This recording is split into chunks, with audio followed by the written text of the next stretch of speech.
తప్పనిసరిగా ఏ క్వశ్చన్లు అడిగినా ఏది అడిగినా ప్రభుత్వానికి అంటే పోలీస్ అధికారులకు పూర్తి సహకారం అందిస్తాం.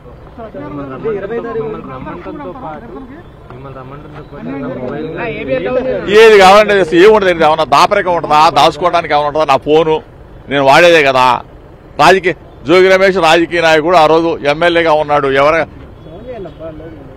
పాత్రికేయులతో మాట్లాడతా, ఫోన్లో రాజకీయ నాయకులతో మాట్లాడతా, నా అనుచరులతో మాట్లాడతా, పోలీసులు అందరితో మాట్లాడతాం కదా. ఇందులో దాపరికం ఏమైనా ఉంటుందా?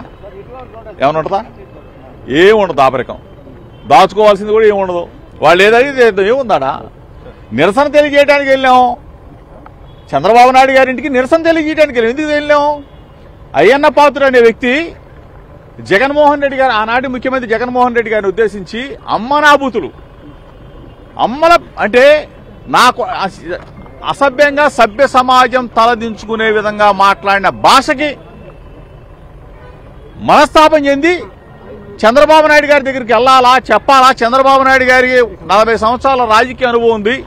ఇటువంటి వ్యక్తుల్ని కంట్రోల్ చేస్తే రాజకీయ వ్యవస్థలా మారిద్దామనే ఉద్దేశంతో అక్కడికి వెళ్ళడం జరిగింది. అక్కడే నా మీద దాడి చేశారు. నా కారు బగలు కొట్టారు, మా వాళ్ళని కొట్టారు. ఎన్ని కూడా లైవ్ లో అందరూ కూడా చూసి నగ్న సత్యాలే కదా. ఇప్పటికీ చెప్తా ఉన్నా చంద్రబాబు నాయుడు గారికి, మీ ఇంటి మీదకి వచ్చింది మీకు నిరసన తెలియజేయడానికి మాత్రం తప్ప జోగి రమేష్ ఎటువంటి తప్పు చేయడు. నిరసన తెలియజేస్తే మీ మనసు మారిద్ది. మీరు చెప్తా ఉంటారు కదా, నాకు 40 సంవత్సరాల రాజకీయ అనుభవం ఉందని చెప్పేసి.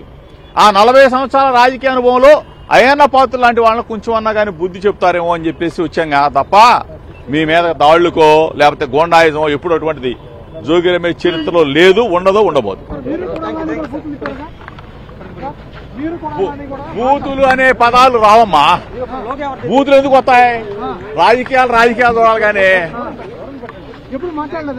నో మాట్లాడడం కూడా మాట్లాడడం అసలు.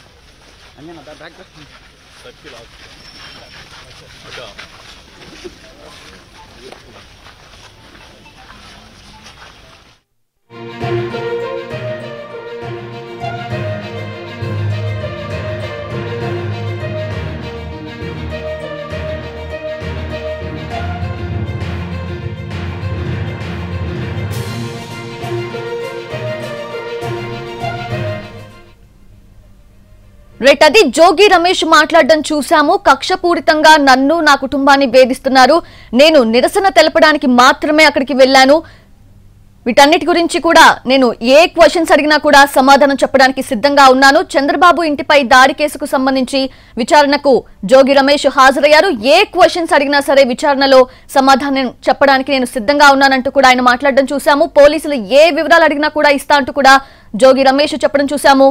చంద్రబాబు ఇంటి దగ్గరకు వెళ్లింది దాడి చేయడానికి కాదు, కేవలం నిరసన తెలపడానికి మాత్రమే, అయ్యన్న పాత్రుడు చేసిన వ్యాఖ్యలపై నిరసన తెలపడానికి మాత్రమే వెళ్లాను అంటూ కూడా జోగి రమేష్ చెప్పడం చూసాం.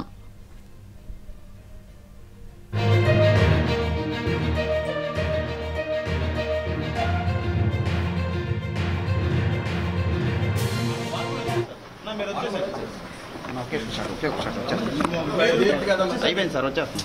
మీరు వచ్చేయండి సార్, మీరుంటే మళ్ళీ వాళ్ళు కూడా వస్తున్నారు. బ్రదర్ మీరు కూడా వచ్చేసండి. బ్రదర్ సరే